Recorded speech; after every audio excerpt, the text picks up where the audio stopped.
Welcome to the slop farm. Enjoy the video. You start by confirming the restore point. Check date and description so you know which state you will return to. Once done, back up any new files to an external drive or cloud. Restore points do not cover personal data.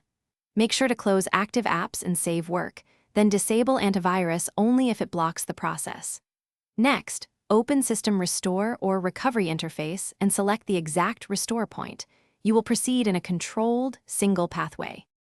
You now execute the restore, choose the restore point and click Next, then review which programs and drivers will change so you understand impact. Once you start, the system will schedule a reboot and apply changes automatically.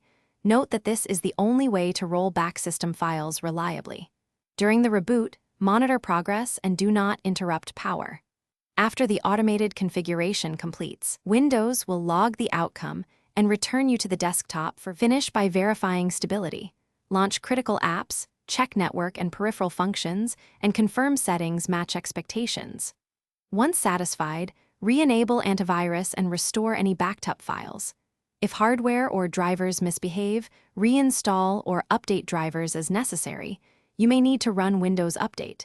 If the restore failed or system won't boot, boot to safe mode and use the recovery environment to attempt the restore again or run a repair. This targeted step resolves most issues without data loss. Thanks for watching. Consider subscribing if we helped you today.